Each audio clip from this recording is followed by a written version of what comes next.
በእክል ምክንያት አንድ አገልጋይ ስለቀረ ነው እዚህ የቆምኩት። እግዚአብሔርን ባርካለን። ክፍሉን በቁጥር ውስጥ አነበዋለሁኝ፣ አብረን እናነበዋለን ማለት ነው። ሮሜ ላይ ነው የማካፍላችሁ። በጣም የማተኩረው ክፍል ከቁጥር 8 ምዕራፍ 1 ከቁጥር 8 ጀምሮ እስከ 15 ያለውን ሐሳብ ላይ ነው። እዚሁ ስላለ ጥቅሶቹን እዛ ላይ ስላወጣኋቸው አብረን እናነባቸዋለን። ግን የምናገርበት ርዕስ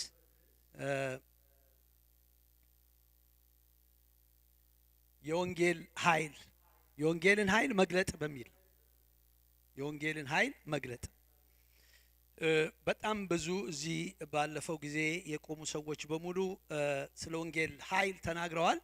እኔ ደግሞ ዛሬ የምናገረው የወንጌልን ኃይል በእኛ ህይወት ውስጥ በቤተ ክርስቲያናችን ህይወት ውስጥ እንደገናም ደግሞ በቅዱሳን ህብረት ውስጥ እንዴት መገለጥ እንዳለበት አራት ነገር እናገራለሁ። አዲስ ነገር እንደማልናገር አውቃለሁ ነው ዛሬ የምፈልገው። ምክንያቱም እነኚህ አራት ፒላሮች በእኛ ህይወት ውስጥ ሲፈጸሙ ኃይሉ እንደሚገለጥ ምንም ጥርጥር የለውም። መጽሐፍ ቅዱስ ላይ የተገለጠ እውነት ስለሆነ የመጀመሪያው እንደዚሁ ዝም ብላችሁ አንዳንድ መግቢያ ነገር ብናገር፣ አንድ ወታደር ጠመንጃ የሚሰጠው በጠመንጃ ውስጥ ያለው ጥይት ሲተኮስ የሚወጣ ኃይል እንዳለ እንዴት መተኮስ እንዳለበትና ከዚያም ከተኮሰ በኋላ የሚያመጣውን ውጤት በሚገባ ጠንቅቆ ሲያውቅ ነው ጠመንጃ የሚሰጠው። እውነት ውሸት? እውነት።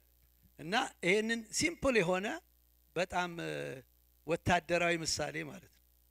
ወታደራዊ ምሳሌ ለየት ላርገው ደግሞ ያው ከወታደራዊ ደግሞ ከፍ ያለ መሳሪያውን ከፍ ላርገው ከጠመንጃ ወደ መድፍ ተኳሽ መድፍ እንዴት እንደሚተኮስና የሚተኩሰውም ጥይት የት ሊደርስ እንደሚችል እና መድፎ አለ፣ እንደገና ደግሞ የሚተኩሰው መድፍ የቱ ጋር እንደሚደርስ ካላወቀ ጨዋታ ነው የሚጫወተው ማለት ነው።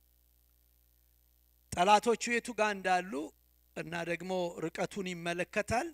አስተካክሎ መዝኖ ያንን ቦታ ድባቅ ለማድረግ ነው የሚመታው። ያኔ ነው ኃይሉ ተገለጠ የሚባለው። ወደ ጠፈር የሚላኩ በጣም ይሄ ጥሩ የኔ ምሳሌ ነው፣ በጣም ስለሚገርመኝ ሮኬቶች በምን ያህል ሙቀት የሻትሉን ሞተር ተሽከርክሮ ከምድር በመነሳት ጨረቃ ላይ መቼና የት እንደሚያርፍ ኢንጂነሮች፣ አስትሮኖቶች በሚገባ ያውቃሉ። ኦፍኮርስ አንዳንድ ጊዜ ሊስቱ ይችላሉ፣ ሊገምቱ ግን በጣም እነኚህ ኤክስፐርቶች ናቸው። እና ይሄ ሁሉ ግን የሚሆነው አይታችሁ እንደሆነ በኃይል ነው፣ በፓወር ነው። እንደውም በፊዚክስ ተማሪዎች ከሆናችሁ ድሮ 9ኛ ክፍል በጣም ሲምፕል ፎርሙላ አለች። አቶ አማረ ፊዚክስ እንዳስተማረ አውቃለሁ። ፓወር ኢዝ ኢኳል ቱ ፎርስ ታይምስ ዲስታንስ ኦቨር ታይም ነው የሚለው። እና ፓወር የሚለው ይሄ ግፊቱ ኃይሉ ስራ ያስፈልጋል። ከዛ በተወሰነ ርቀት ያ አሁን አንድ ኦብጀክት እዚህ ጋር ቢኖር ኃይል በእርሱ ላይ ሳስቀምጥ ዲስታንስ ሄዶ በተወሰነ ሰዓት የሚሄደው ልክ ነው ኃይል የሚባለው፣ ፓወር የሚባለው። ልክ እንደዚሁ ወንጌልም ተመሳሳይነት አለው። ላስት ዊክ ዳይናሞ ብንለው ብላለች። ድማሚት ነው ያልሽው ሙዲ? ከዛ ጋር መሄድ ነው ሐሳቡ። የወንጌል ኃይል የሚገለጠው ወንጌል ተናጋሪዎቹ የወንጌልን ኃይል መጠንና እንዴት እንደሚገለጥ በሚገባ ሲገነዘቡ ነው። እና የወንጌል ኃይል ሲገለጥ በልቭሚ ፍሬያማዎች ነው የምንሆነው እንደ ቤተ ክርስቲያን። ስለዚህ የኛም ቤተ ክርስቲያን ሳስበው መሻት በውስጡ እየመጣ ነው። ህዝቡ ሁሉ በመታዘዝ ባለፈው በየቦታውም ደግሞ በዲሳይፕልሺፕም ይሄንን እያደረግን ነውና በየቤታችን የተለያየ ችግር ሊኖር ይችላል። ይገርማቸዋል፣ ሊኖር ይችላል። አባቶቻችንን ስናይ እኔ ግርም ይለኛል። ከተጠሩት ለምሳሌ 12 ውስጥ አንዱ 11 ውስጥ ዮሐንስ ነው የተረፈው። 10ሩ በሰማዕታት ነው የሞቱት። ምን አይነት ፍቅር! ምን ተስፋ ያደረጉ ይሆን ስለ ቤታቸው? በቃ አንድ የገባቸው ነገር አለ ልላችሁ ነው።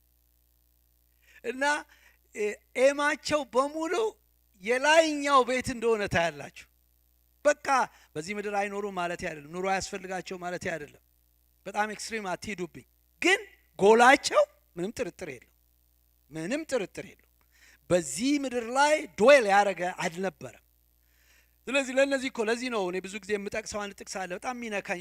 ጳውሎስ የሚናገረው ሊመጣ ካለው ክብር ጋር ሲመዛዘን ያሁኑ መከራ ምንም እንዳይደለ አውቃለሁ። ያወዳድረዋል። ሊመጣ ያለ ክብር አለ በቃ ለሱ የታየው። እኛም አይኖቻችን ሲገለጡ ከዚህ ምድር ከምናልፍበት መከራ ባሻገር ክብር እንዳለ እናያለን። እና አሁን ለምሳሌ ጳውሎስን ሕይወት በምትመለከቱበት ጊዜ ጌታ ኤግዛክትሊ ስነ መለኮት ሰዎች ነው ብለው ችግሩን አይናገሩም።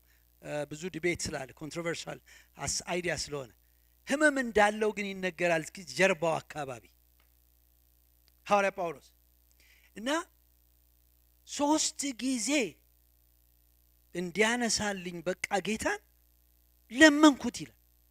ከኔማጅ በቃ ለመንኩት እና ጌታ ምን አለው? ጸጋ ይበቃሃል አለው። እና ጸጋ ይበቃል ሲለው በቃ ሲያገለግል ጨረሰ ሩጫውን ልላችሁ። ደግሞ እንዴት ነው የሚሰሙት እነሱ? በጣም ይገርመኛል። መንፈስ ቅዱስን ሲሰሙ ይሰሙና ይታዘዛሉ። በቃ የሚበልጠውን ነገር ይመለከታሉ ማለት ነው። ስለዚህ እነሱም በፕሮብሌም ውስጥ ሆነው ኃይል ይገለጣል። በጥያቄ ውስጥ ሆነው ኃይል በእነሱ ይገለጣል። የሚገርም ነው። ለምን? እሱ የሚለውን ነገር ስለሚያደርጉ ነው። እሱ የሚለውን ነገር ስለሚመለከቱ ነው። ከራሳቸው ድዌል ከሚያደርጋቸው ነገር እየወጡ ወደፊት መመልከት ስለሚችሉ ነው። እና አሁን እዚህ በእንደዚህ አይነት ሁኔታዎች ውስጥ ሆኖ ጳውሎስ ለሮሜ ሰዎች መጽሐፍ ይልክላቸዋል። ይህንን ጽፈት ምናልባት ሊዲያ ትሆን ይሆናል ይባላል። ይህን ደብዳቤ ይዛ ሄደችው ለሮሜ ሰዎች። የሮሜን ቸርች እሱ ፋውንድ አላደረገው፣ ሌሎች ሰዎች ናቸው ያደረጉት። ምናልባት ሐዋርያ ሥራ ምዕራፍ 2 ላይ ያለ ሐሳብ እንደሚናገረው ብዙዎች ሲበተኑ ከሄዱት ቅዱሳኖች መካከል ይሆናል ይሄንን ቤተክርስቲያን ፋውንድ ያደረጉት። በዚህም ይሁን በዛ የሐዋርያነት ሬስፖንሲቢሊቲ በኃይሉ በጫንቃው ላይ ስላለ ሮሜ ውስጥ ያለውን ጥያቄ ምናልባት እነኚህ ሰዎች ወንጌልን በትክክል ተረድተው ይሆን አይሆን የሚል ጥያቄ ነበረው። ስለዚህ እዚህ ላይ እንደምናየው የመጀመሪያው ኃይል የተገለጠበት ለነሱ ሲነግራቸው እሱ ማወቅ የሚፈልገው ስለ ሮሜ ቸርች ነው። ግን በዛ ውስጥ ደግሞ ወንጌል እንዴት እንደሚሄድ ይናገራል። ስለዚህ ከዚህ ውስጥ አንድ ነገር አውጣላቸዋለሁ እኔ ወንጌልን መናገር። ይሄ በጣም ሲምፕል ነገር ነው። ሲምፕል ኮማንድ ወንጌል መጽሐፍ ቅዱስ ላይ ስታዩ ሲነገር የእግዚአብሔር ኃይል ይገለጣል።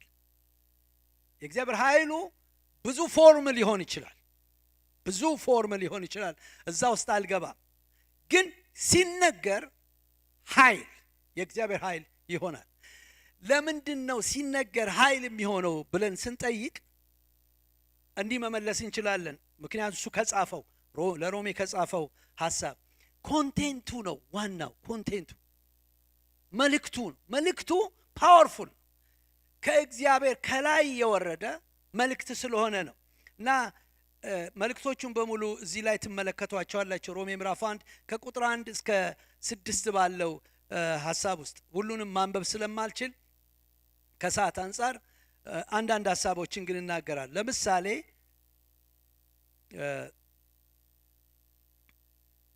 እዚህ ላይ የምናየው አስቀድሞ የሚል ቃል ታያለ። ሐዋርያ ሊሆን የተጠራ የኢየሱስ ክርስቶስ ባሪያ ጳውሎስ በነቢያቱ አፍ በቅዱሳን መጽሐፍ አስቀድሞ ተስፋ ለተሰጠው ለእግዚአብሔር ወንጌል ተለየ ይላል። አስቀድሞ የሚለውን ብቻ እንድታዩልኝ ይፈልጋል። አስቀድሞ ወንጌሉ አይገርማችሁም? በኒው ቴስተመንት ላይ ያለ ሳይሆን በኦልድ ቴስተመንትም ላይ ነቢያቱ ተናግረውታል። ስለዚህ የእግዚአብሔር የሪደምሽን ፕላን ፕሮግራም ግራንድ ናሬቲቭስ የሚሉት ይሄ ትልቁ ታሪክ ቀድሞ የተጀመረ ነው። ገና ብሉይ ኪዳንም ሳይመጣ እግዚአብሔር ሳይፈጠር ፍጥረት ሳይኖር እግዚአብሔር ይሄንን በልብ ውስጥ አስቀምጦታል እና የቀደመ ነው፣ አስቀድሞ የነበረ ነው።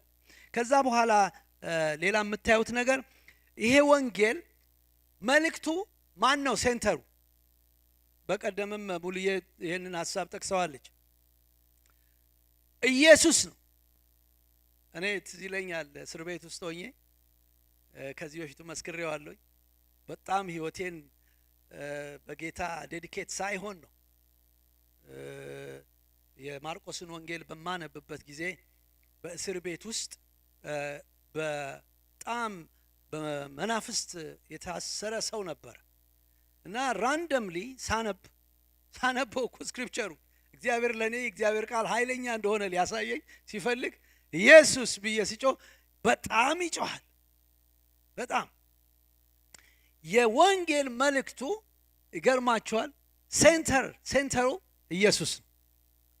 ኢየሱስ ደግሞ ከስሞች ሁሉ በላይ ታላቅ ስም ነው። ይገርማችኋል፣ በጣም ደካማ የተባለ ክርስቲያን በክርስቶስ አምኖ ጠላት የያዘው አንድ ሰው ቢቆምና ብናይ ኢየሱስ ሲል ጠላት የያዘው ሰው መቆም አይችልም። የስሙ ታላቅነት ከስሞች ሁሉ በላይ ታላቅ ስም ነው። ስለ እርሱ ነው የሚናገረው ወንጌል። ስለዚህ እውነተኛ አዳኝ የሚናገር ነው። ክብር ለስሙ ይሁን። ሌላው የወንጌሉ መልእክት ኮር ፖይንት፣ ከዛ በኋላ ሴንተሩ ኢየሱስ ሆኖ ኮር ፖይንቱ ትንሣኤ ነው። እዚህ ላይ አይታችሁ እንደሆነ ይህም ወንጌል በስጋ ከዳዊት ዘር ስለተወለደው ቅድስና መንፈስ ግን ከሙታን መነሳት የተነሳው በኃይል እግዚአብሔር ልጅ ሆኖ ስለተገለጠው ስለ ልጁ ስለ ኢየሱስ ክርስቶስ ነው ይልና ይነግረናል። የተነሳው ይላል፣ ከሙታን የተነሳው የወንጌል ኮር ሐዋርያ ጳውሎስም አንደኛ ቆሮንቶስ ምዕራፍ 15 ላይ ሄዳችሁ ተመልከቱት። እነኚህ መሰረታዊ ነገሮች ናቸው። ለሰዎች ወንጌል በሚነገርበት ጊዜ እርሱ ሞቷል፣ ተቀብሯል፣ በሶስተኛው ቀን ተነስቷል። በሉ እስቲ ተነስቷል። እነኚህ ቬሪ ፓወርፉል ነገራቸው። የእኛ እምነት መሰረታዊ በቃ የወንጌል መልእክት ድሉ ያለው እዚህ ላይ ነው። ድሉ ያለው እዚህ ላይ ነው። የቤተ ክርስቲያንም ጉልበት እዚህ ላይ ነው ያለው። ስለዚህ ይሄ ኮንቴንት አስቀድሞ የተነገረ መሆኑ፣ ሴንተሩ ክርስቶስ መሆኑ፣ ከዛ በኋላ ደግሞ አንኳር ሐሳቡ ትንሣኤ መሆኑ። ሌላው ይገርማቸዋል፣ ወንጌሉን አይታችሁ እንደሆነ ቀድሞ የመጣ ብቻ ሳይሆን ሴንተሩ ክርስቶስ ብቻ መሆኑ ሳይሆን እንደገና ደግሞ ትንሣኤም መነገር ሳይሆን አክሽን አለው። ሰዎችን ወደ ማን ያመጣል? ወደ እግዚአብሔር መንግስት ያመጣል። ሲነገር ኮንቴንቱ በሚነገርበት ጊዜ ከእምነት የሚነሳ መታዘዝ ይሏል። ከእምነት የሚነሳ መታዘዝ በሉ እስቲ። አያችሁ፣ ሰዎችን ወደ እግዚአብሔር መንግስት የሚያመጣው ሰው ሲያምን ነው። ለማመን ደግሞ ልክ ለማመን መታዘዝ ፈንዳመንታል ነገር፣ ወሳኝ ነገር እና ይሄ ወንጌል በእምነት የሆነ መታዘዝ ነው እና ብዙዎች ሲታዘዙ ወደ እግዚአብሔር መንግስት ውስጥ የመግባት ይሄንን ትልቅ እድል ያገኛሉ። እና ወንጌል ደግሞ ለተወሰኑ ሰዎች አይደለም የመጣው። ኦፍ ኮርስ መጽሐፍ ቅዱስ የሚነግረን መጀመሪያ ለእስራኤል ከዛ በኋላ ለአሕዛብ ነው። እና አንዱ ሌላው በቃ ለየት አድርጎ ለተወሰነ ሰው ብቻ የመጣ ሳይሆን ዩኒቨርሳል ነው። ጋስፕል ዩኒቨርሳል ለሁሉ ሰው ነው የተነገረው። ይሄን ኮንቴንት ካወቅን ይሄ ወንጌል በሚነገርበት ጊዜ ኃይል ይሆናል፣ ሰዎች ይድናሉ። ስለመቼ ለታ ነው ከፓስተር ሳምሶን ጋራ ነጻነት ቤት ሄደን ነበር እና እናቷን ለመጠየቅ ማለት ነው እና አበባ ቤት እና በጣም የሚገርም ነው። እድሜያቸው ወደ 80 ዓመት ምናምን አካባቢ ይሆናል። በጣም እንዴት ወደ ጌታ እንደመጡ ስንጠይቃቸው ልጃቸው ነች የነገረቻቸው ቤት ውስጥ። ከዛ አመኑ። ሲያምኑ በጣም ትልቁ ችግር እንግዲህ አሁን ወንጌልን መናገር የሚለው ነው። ወንጌል እሷ ስትናገር እናትየው እኮ በ90 something 50 ምናምን አሜሪካ የመጡ ሰው ዋሽንግተን 2 ዓመት ተኩል የተቀመጡ ናቸው። እና ለማንም ይሁን ለከሌ ይሁን ለከሌ ወንጌልን ስንናገረው የሚሆን ነገር አለ። ትዝ ይላችኋል መጽሐፍ ቅዱስ ውስጥ የሶሪያው ንጉሥ የሄደችው እስራኤላዊ ትንሿ ልጅ ተማርካ ሄደችው። ተማርካ እኮ ተማርካ ነው ሄደችው። እና በቃ ህመሙን አየችና እንዴ በእስራኤል እኮ ይህንን የሚፈውስ መድኃኒት አለ አለች፣ ተናገረች። ትንሽነቷን አላየችም፣ ምርኮኛ መሆኗን አላየችም። ተናገረች፣ አወጣችው። የሚገርማችሁ ያ የሶሪያ ንጉሥ ይሄ የእሷ ንግግር ኃይል አልፈጠረም። ኃይል ፈጠረ እንዳለ ይዞት ወደ እስራኤል ሄደ። ስንናገር የመለኮት ቃል ስለሆነ የሚሰራው ስራ አለ። ክብር ለስሙ ይሁን። ስለዚህ እኚህም እናታችን በጣም በሳቸው ላይ የተገለጠው መገለጥ ኃይል የተለየ ነው። በማህበራዊ ኢትዮጵያ ውስጥ በጣም የሚታወቅ ሰው እድር አለ፣ የሶሻል ማህበር ጋዘሪንግ አለ። ከዛ ህብረተሰብ ውስጥ መውጣት እንዴት ከባድ ነው! በጣም እጅግ ከባድ ነው። አንድ ቀን በቃ የሸፈንኩኝ ነበር የሚሄደው አሉ። እንዲህ የሸፈንኩ ግን ያንቺ ነገር መውጣት አለበት። ምንድነው ያንቺ የሆንሽው? የተለየ ሆነሻል፣ እንደኛ አይደለሽም፣ ስትመጪም በጣም ጭምት ሆነሻል ብለው በጣም ሲያስጨንቋቸው አይቆሙና እንግዲህ ካወቃችሁ ወቁ፣ ከዛሬ ጀምሮ እኔ ስለ ክርስቶስ ሰምቼ ድኛለሁ አሉ። ከዛ ብለው ያን ተናግረው ተሰናብተው ሄዱ። ያው እንደማያስጠጋቸው ስላወቁ ነው። የወንጌል በሚነገርበት ጊዜ በሰው ህይወት ላይ የሚያመጣው በእምነት የሆነ መታዘዝ አለ። ክብር ለስሙ ይሁን። ለእኛም ይሄ ነው አፕሊኬሽኑ። ሌትስ ስፒክ። ይሄንን የወንጌሉን ቃል የምንናገር በጊዜውም አለ ጊዜውም እንደዚች እንደ ምርኮኛዋ መናገር ነው። በገባንበት መናገር ነው። የሚሆን ነገር አለ። ሁለተኛውን ሐሳብ ከመናገሬ በፊት እንደዚሁ በእኛ ወንጌል መልእክተኞች ነን ወይ ብለን ራሳችንን ኢቫሉዌት ማድረግ ይኖርብናል። ሐዋርያ ጳውሎስ ራሱ ስለ ተሰሎንቄ ሰዎች ሲናገር ያው ብዙዎቻችን የምናውቀው ይሄ ቃል የተወደደ ቃል ነው። ወንጌላችን በኃይልና በመንፈስ ቅዱስ በብዙ መረዳት እንጂ በቃል ብቻ ወደኛ አልመጣም ይላል። በእናንተ ዘንድ ስለ እናንተ እንዴት እንደነበር ታውቃላችሁ ይላል። ስለዚህ የሚሰበከው ወንጌል በመንፈስ የሆነ ወንጌል እንደሆነ እንድናስብ ያስፈልጋል። ሁለተኛውን ሐሳብ ልናገር። የመጀመሪያው ሐሳብ ወንጌልን መናገር ነው። ሁለተኛው እንደ ቃሉ መኖር ነው። ይሄ የማናውቀው ነገር አይደለም፣ ግን አንደርላይን በጣም ላርግበት። ቁጥር 8 ሮሜ ላይ ሂዱልኝ፣ መጽሐፍ ቅዱስ የያዛችሁ።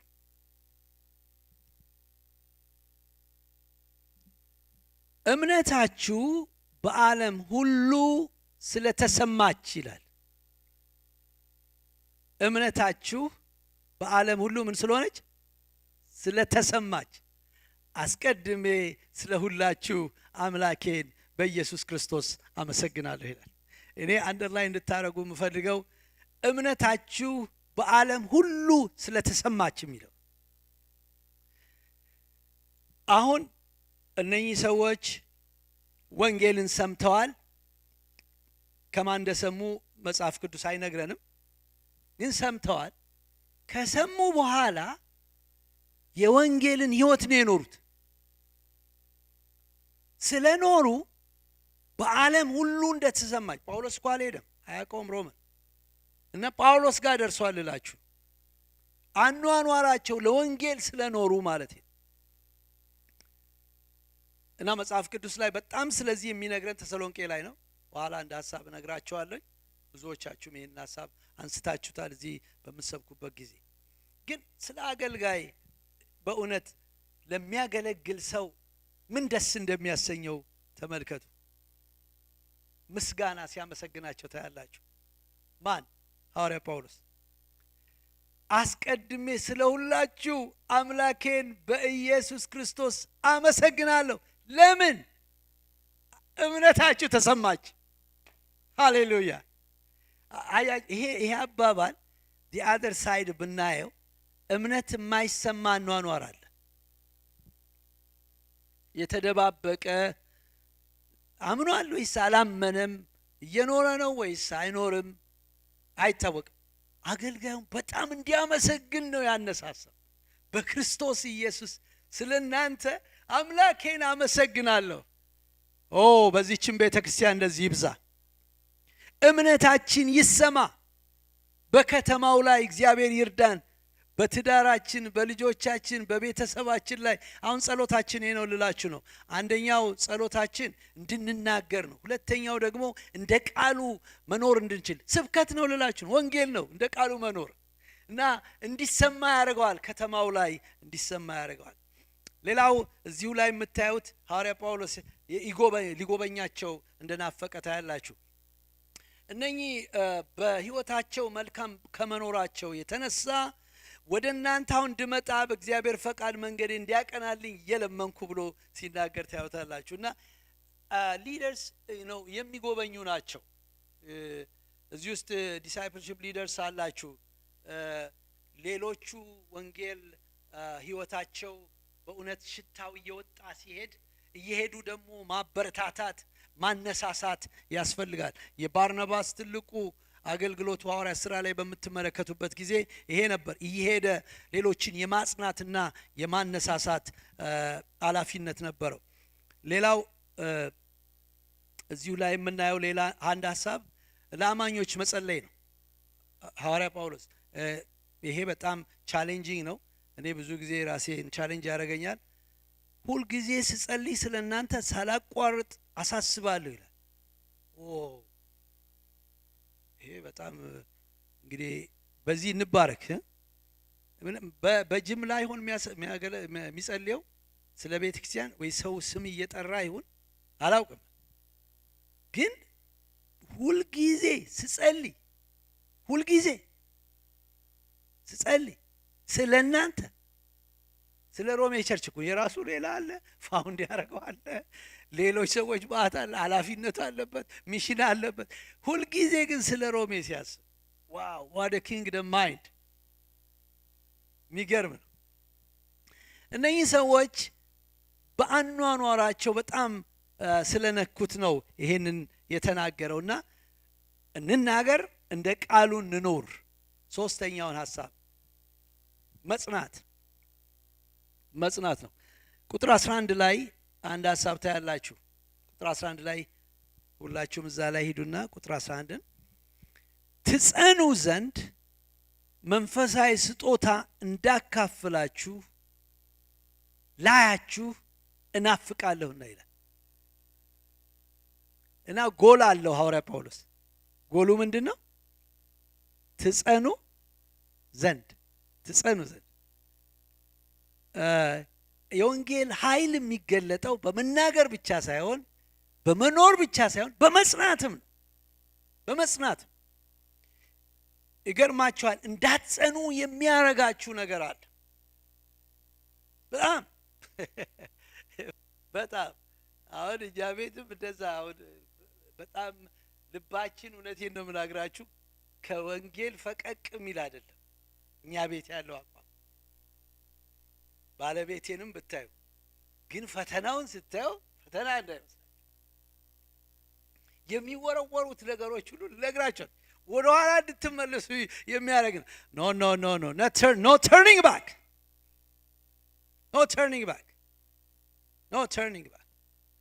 ስለዚህ መጽናት ራሱ ኃይል እንዲገለጥ ያደርጋል። እና ሐዋርያ ጳውሎስ ሮሜን አየና ቸርቹን ወንጌላቸውን መረመረ። ከዛ በዓለም ተሰምቷል ወንጌላችሁ፣ ግን I have to come there እንድትጸኑ እና ይሄ ጽናት ብዙ ጊዜ ይውላችሁ። አሁን እንኳን ተመልከቱ እስቲ ፍራይዴን ተመልከቱት፣ እንዴት ዓለም ሲስተሙ እንዴት እንደሚታገል ብዙ ሰው እኮ መምጣት ይፈልጋል። ብዙ ሰው ይፈልጋል፣ መጸለይ ይፈልጋል። እኔም ማገኛቸው ሰው ግን ሲስተሙን ይዩት። እንዳንጸና የሚያፍረከርክ፣ እንዳንተባበር የሚበትን ነው። እና ጽናት የሚመጣው ከጌታ ጋር አባይድ ስናረግ ነው። ጽናት የሚመጣው እጓዳ ከጌታ ጋር ያለን ሪሌሽንሺፕ ፓብሊክ ላይ የሚገለጠው። ስለዚህ በጣም ትጸኑ ዘንድ መንፈሳዊ ስጦታ እንዳካፍላችሁ ላያችሁ ናፍቃለሁ ይላል። እና መጽናት ኃይል እንዲገለጥ ያደርጋል። ግን እሱ ይሄ ጽናት እንዲመጣ ያደረገበት ምክንያት አንዱ መንፈሳዊ ስጦታ። አይገርማችሁ? እኔ ራሴ ይህንን ሳነብ እነዚህ አስተውዬ ያነበብኩበት ጊዜ የለም። እግዚአብሔር ለእያንዳንዳችን የጸጋ ስጦታ ሰጥቶናል። አይገርማችሁ? እኔ ወደ እናንተ መጣለሁ፣ እናንተም ደግሞ ጋር ባለ ጸጋ እንጽናናለን እንዳለ የጸጋ ስጦታ ያጸናል ማለት ነው። የጸጋ ስጦታ የተለያየ የጸጋ ስጦታ ተሰጥቶናል። እንደ ቤተ ክርስቲያን በብልቶች ውስጥ እግዚአብሔር ያስቀመጠው የጸጋ ስጦታ አለ። የአንዳችን ጸጋ ስጦታ ከማናችንም አይበልጥም፣ የተሰጠው ለአካሉ ነው። ግን ይሄ የጸጋ ስጦታ መውጣት ሲጀምር አካሉን ያጸናል፣ እኛን ያጸናል። አሜን አትሉም? ስለዚህ የጸጋ ስጦታ መውጣቱ ቬሪ ኢምፖርታንት ነው። አሁን የጸጋ ስጦታ ዝርዝር ውስጥ አይደለም የምገባው፣ ግን ሐዋርያ ጳውሎስ ውስጥ እርግጠኛ ነኝ የሐዋርያነት ጸጋ አለ። በቸርች ደግሞ የሮሜ ቸርች ደግሞ የተለያዩ የጸጋ ስጦታዎች በእነሱ ውስጥ አሉ። ስለዚህ ቬሪ ሃምብል ሆኖ ሲናገር ታዩታላችሁ። እኔ ውስጥ ባለ ጸጋ መጣለሁኝ እና ጸና እንድትጸኑ አካፍላችኋለሁ ይላል።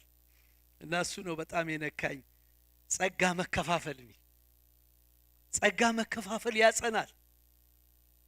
አሁን ተመልከቱ፣ ሳውንድ ሲስተም እዛ ያሉት 3 ወገኖች ጸጋቸው በቃ ስላለን ይሄ የመጣው እነሱ የተሰጣቸው ነገር ነው። ከዚህም ያለፈ ከናቹራል ጊፍት ይልቅ ስፒሪቹዋል ጊፍቶችም የተለያዩ አሉ። የትኛውም ይሁን አካሉን ለማሳደግ፣ አካሉን ለማያያዝ፣ አካሉን ለማነጽና ለማቆም ነው ይሄ ጸጋ የተሰጠን። የተደበቁ ጸጋዎች ሁሉ በኢየሱስ ስም ይውጡ፣ ይውጡ። እንጸና ያደርገናል። እና መጽናታችን ደግሞ የወንጌል ኃይል እንዲገለጥ ያደርጋል።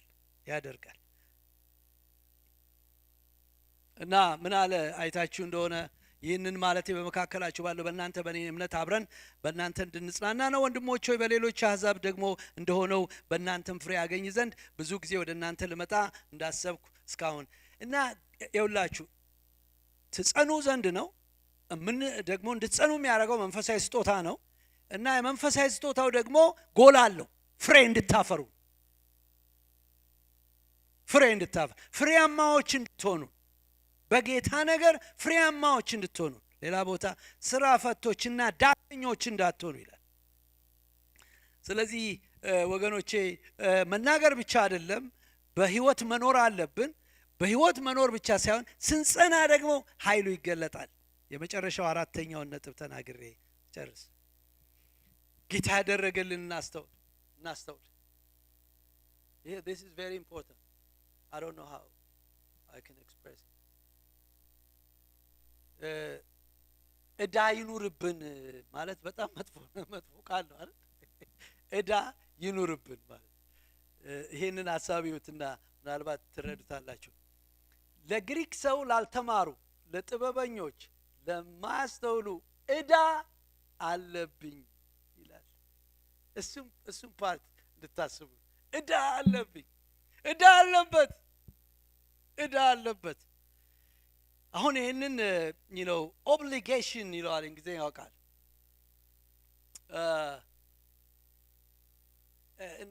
ድም ብዬ እስቲ ወደ ጎን የሆነ ትርጉሞች ትርጉም ሸክም ልበለው።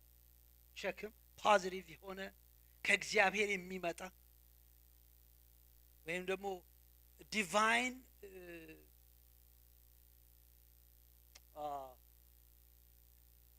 ድራይቪንግ ፎርስ ልበለው ከእግዚአብሔር የሚመጣ የሚገፋ ነገር የሚገፋ የማያስተኛ የሚቀሰቅስ የሚያስጮህ ያስነሳ ሌሊት ዕዳ አለብኝ ለግሪክ ሰዎች ለማያስተውሉ ለጥበበኞች ለማያስተውሉ ዕዳ አለብኝ ዕዳ አለበት ጳውሎስ ይሄ ዕዳ ነው ሰው እና ምንድነው ዕዳው ስትሉ ጌታ ያደረገለት የማይገባው ያ ሰው የጌታ ፍቅር መዳን የማይገባው ሰው በመዳኑ እንዴት ቁጭ እላለሁ እንደዚህ ድኜ እኔ ሌሎች እንዲኑ ፈልጋለሁ የሚል የሚጮህ ድምጽ ስለዚህ በሚቻለኝ መጠን በሮሜ ላላችሁ ለእናንተ ደግሞ ወንጌል ልሰብክላችሁ ተዘጋጅቻለሁ ዕዳ አለብኝ ሲል ታያላችሁ በወንጌል አላፍርምና አሁን እነኚህ ሶስት ነገሮች ዝም ብለን ፈጠን ብዬ አሳያችኋለሁ ዕዳው ወንጌል እንዲናገር ይገፋዋል ማለት ነው ይሄ የመለወጥ ኃይል ያለውን የክርስቶስን ፍቅር በውስጡ ይዤ እንዴት እቀመጣለሁ የሚል ጩኸቱ ሌላው በወንጌል በቃ እንዳያፍር ያደርገዋል ብዙ ጊዜ ይሄንን ስብከት ኢትዮጵያውያንን ሰምተነዋል ብዙዎቻችሁ I love that example አንድ ሴት ልጅ እና እናት ባሏ የሞተባት ልጅ ነበረች ከዛ በኋላ ትምህርት ቤት ልጇን ትወስዳለች ሁሉ ጊዜ ትወስዳለች እና ትምህርት ቤት ሲደርስ ልጇን ጥሩ ትምህርት ቤት ነበር ያስገባችውና ልክ ትምህርት ቤት ሲደርስ እናቷን እዚህ እንዳትደርሺ ትላታለች ምክንያቱም እናትየዋ ፊቷ ተቃጥሏልና ታውቁታላችሁ ይሄን ታሪክ አይደል ብዙዎቻችሁ ፊቷ በሙሉ ተመሽርቋል ይሄና ፓርት የተቃጠለ ፊት ነው እና እሷ ስትደርስ ከሩቅ ጣይኝና በቃ ተመለሺ ትላታለች ሁሉ ጊዜ እንደዛ ትላታለች እናትየዋ ከታየች በጓደኞቿ የሚያሾፉባት ይመስላል ስለዚህ ጓደኞቿ ሪጀክት እንዳያደርጓት ተመለሺ በቃ እናት ልጅ ስለሚወድ በነገራችን በዚህ ደረጃ አይሁን እንጂ እኛም ጥቂት ደርሶብን ሁላችንም ሳይደርስብን አይቀርም ዲግሪው ነው እንጂ የሚለያየው እና እንዳንናገር የተፈለገበት ጊዜም ሊኖር ይችላል ጓደኞቻቸው ጋር እና ጸጥ ብለን እንድንቀመጥ የሚፈልጉበት ጊዜ አለ ልጆቻችን እና እንደዛ ነው እንደዛ በሚሆንበት ጊዜ አንድ ቀን እናትየዋ እንዴት ፊትሽ ተቃጠለ ሲንገሪኝ ስትላት አንድ ቀን ቤቱ ተቃጥሎ እሷ ልጅቷ ውስጥ ቀርታ ታውቁታላችሁ ይሄ ታሪክ እና በኋላ ገብታ ልጇን በቃ እንዴት ላተርፍሽ ስል እሳቱ በቃ ለበለበኝ እንደዚህ አቃጠለኝ ስትላት ልጅቷ ማልቀስ ጀመረች የፍቅሩ መጠን ውስጧ ገባና በእናቷ ማፈር አቆመች ኢየሱስ ያደረገልን ነገር የገባን እንደሆነ እንደዚህ በየሄድንበት አናፍርበትም ክሬዚ ነው የምንሆነው ስለዚህ በወንጌል እኔ አላፍርም እግዚአብሔር ይርዳን ያደረገልን ጌታ ያደረገልን እንድናስተውል እሱ ይርዳን ሶስተኛ የመጨረሻው ሐሳብ የእግዚአብሔር ጽድቅ ይገለጣል ይሄ ጌታ ያደረገልን አስተዋውሰን ዕዳ እንዳለብን ወንጌልን በምንናገርበት ጊዜ አንዱ ከሚገለጠው ኃይል ውስጥ አንዱ የእግዚአብሔር ጽድቅ በእኛ ህይወት ውስጥ ለሌሎች ይገለጣል ይሄ ጽድቅ የሚገኘው በስራ ስላልሆነ በእምነት ብቻ ስለሆነ የእግዚአብሔር ጽድቅ ይገለጣል ሲል የእግዚአብሔር ባህሪ ይገለጣል የእግዚአብሔር ጀስቲስ ይገለጣል በእኛ ህይወት ውስጥ ይገለጣል ይሁን ኤቲካል የሆነ ዲሌማ ውስጥ አንኖርም እውነተኛ ሰዎች እንሆናለን እና ነገሮችን የምናመዛዝን እንሆናለን ልክ የሱ ጽድቅ በእኛ ውስጥ መገለጥ ይጀምራል እና የሱ ባህሪ መገለጥ ይጀምራል በእኛ ውስጥ ስለዚህ የተወደዳችሁ የእግዚአብሔር ቤተሰቦች ይሄንን ነው ምላችሁ ዛሬ ምሽት እንደዚህ እንጸልያለን የወንጌል ኃይል እንዲገለጥ ወንጌል እንናገር በአንድም ይሁን በሌላ አልችልም እኔ መናገር አልችልም ማለት ትችላላችሁ። ለምን? መንፈስ ቅዱስ ያበረታል። እንዲህ አይነት ፊት ለፊት የሆነ ጥያቄ ደስ ይለዋል ጌታ፣ ደስ ይለዋል። በቃሉ በቃ እንድንኖር ጌታ I have this weakness but I want to live out the life of Christ በቃ ብለን በፊቱም እንድንቆም ይፈልጋል እሱ እና እንድንጸና። አንዳንድ ጊዜ መጽናት አቅቶን እንደሆነ ኢቭን አሁን እንኳን በዚህ ሁኔታ ውስጥ በተለያየ ነገር ምናልፍ ሰዎች ልንኖር እንችላለን፣ አላውቅም። ግን መንፈስ ቅዱስ በሚመጣበት ጊዜ ይገርማችኋል ከእናንተ ችሎታ በላይ የሚሆን ለየት ያለ የማጽናት ኃይልና ጉልበት ይሰጣቸዋል። እና